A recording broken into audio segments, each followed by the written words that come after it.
Now that gifting is where you need to get specific. That was not unusual during our marketing conversations to say, well, what's our top drug writer?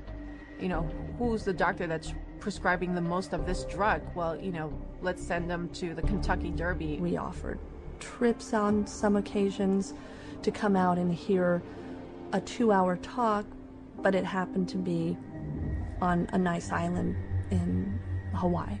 There were a lot of things that we did day in and day out to try to get the doctors to write our drugs, or in my case, to write for the psychiatric drugs. We did a lot of lunches and dinners, and we brought in speakers, and those speakers were obviously paid by us, and we would wave, you know, renowned studies at them from renowned journals. But of course, we would never say that these studies were paid for by our company, and that it was written by a ghostwriter who was paid by our company, or that our company tends to do a ton of advertising within that particular medical journal. We would never say that. With over 300 million psychiatric drug prescriptions written every year, high-prescribing psychiatrists are richly rewarded for opening up new markets.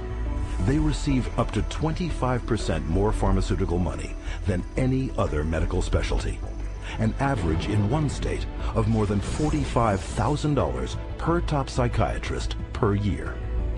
Psychiatrists get more kickback from the pharmaceutical companies than any other branch of medicine. The profession of psychiatry couldn't keep its journals afloat, couldn't keep its conferences afloat, couldn't keep its organizations afloat without money from drug companies. The drug companies really have psychiatry in their pocket. This is a profession whose diagnoses have been heavily influenced by people who are heavily influenced by the pharmaceutical industry, and whose treatments are almost exclusively these days pharmaceuticals. We should be able to count on them. I do not believe that we can. Due to the ceaseless promotion by psychiatrists, psychotropic drug prescription has permeated not just psychiatry, but the entire medical profession. But this promotional campaign has a second prong that lines the pockets of psychiatrists more than any other. And this one directly targets you.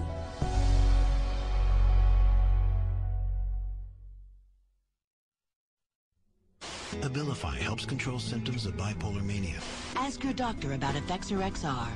Paxil, the most prescribed medication of its kind. Prozac Weekly is here. Zoloft, a prescription. Serafem, PMDD. And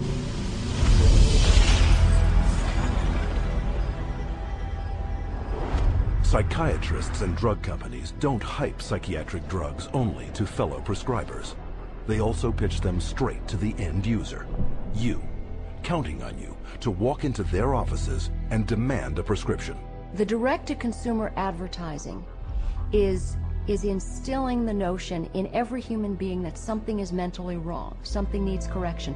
That drives people to see a psychiatrist to help to mitigate this by dispensing the medication, by dispensing a drug that they have had pushed on them on countless television ads, countless magazine ads, and countless print ads that say, hey, there's something wrong with you, go get help for it. Nowhere is this explosion of direct-to-consumer advertising more obvious than on television. It wasn't always this way. Until recently, advertising psychiatric drugs on TV was severely restricted. But in 1997, the FDA was persuaded to relax their rules on advertising in the media, in direct violation of Article 10 of an international treaty signed at the United Nations. Every 5 minutes there's a new drug ad. And this is not by accident. This is cold, canny, scientific design. The ads are fundamentally of two types. One type of ad is a effort to try to get the patient to take the drug company's drug. Abilify helps control symptoms of bipolar mania and reduce... But then the second kind of direct-to-consumer advertising is the you're sick and you didn't know it advertising.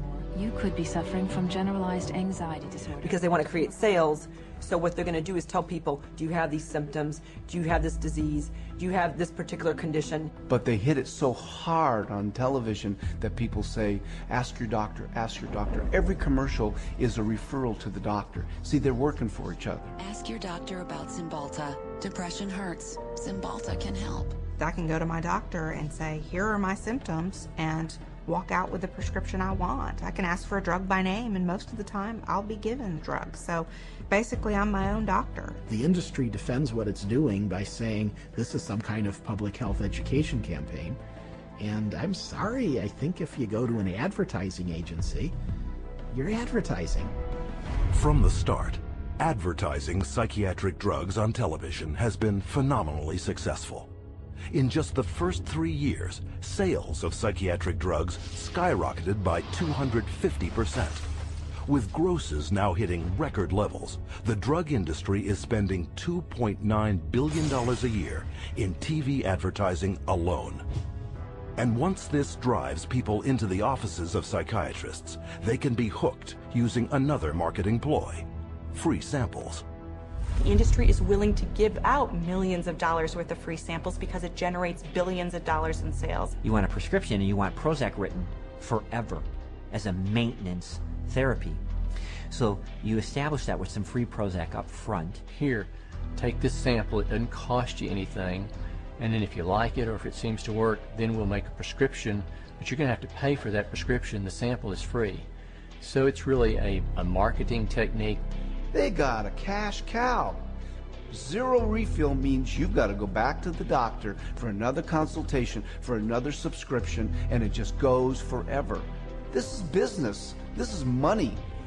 Some direct-to-consumer marketing is camouflaged as public information. Psychiatrists regularly appear in the media, warning the public of the latest mental illness epidemics and hawking their latest breakthroughs. They write articles planted in newspapers and magazines that further their mental health awareness campaigns. Even patient advocacy groups claiming to offer unbiased information on psychiatric drugs are, upon closer inspection, pharmaceutically funded front groups managed by psychiatrists. They were started specifically by the industry themselves, and the public isn't informed of that. You know, it's basically a great big lie to the public that they think they're going to a charitable organization that has their best interest at heart. Case in point, children and adults with attention deficit disorder, or CHAD, the biggest and most well-funded front group for the makers of stimulant drugs. Stephen Plog is a former CHAD executive. When I became the CHAD coordinator for Las Vegas, they gave me a manual, and in it said, we want to provide unbiased information to help and support people who have ADD. For the next 30 days, we put 22 parents and their kids on a program with lab tests to find out what their causes were, eliminated their causes, they got prescription-free, medication-free, side effect-free, and they got better with their self-esteem, and they became actually happier, healthier, and more successful. CHAD found out about this, called me up and says, we do not allow people to talk about nutrition in any of our seminars. We only prescribe going to a psychiatrist who will only prescribe drugs and therapy. So they said you can no longer work with us, and they fired me for simply recommending that parents go get a lab test, find out what the causes are, and eliminate the causes. They do not allow that. They only allow medication and psychiatric treatment. Psychiatric patient advocacy groups also promote psychotropic drug treatment by broadly issuing public marketing surveys disguised as medical questionnaires. You can take a survey of maybe 16 questions. And if you are a normal human being who's lived through ranges of emotions of normal life experience, if you've known the exhilaration of the birth of a child, a niece, a nephew, and the devastation of a divorce and the loss of dreams, and answer honestly to those questions, you will diagnose yourself as bipolar. And the instructions that come back along with the diagnosis or the warning that you're probably bipolar say, print this out and take it to your doctor. And how simple is it for anyone to go online, answer typical life questions, and be given a psychiatric disorder? Here are some randomly chosen volunteers, people of all ages leading normal lives. Do you feel sad, blue, unhappy, or down in the dumps? Sometimes. I've had periods of great optimism and other periods of equally great pessimism. Yeah, that happens a little bit. I get tired for no reason.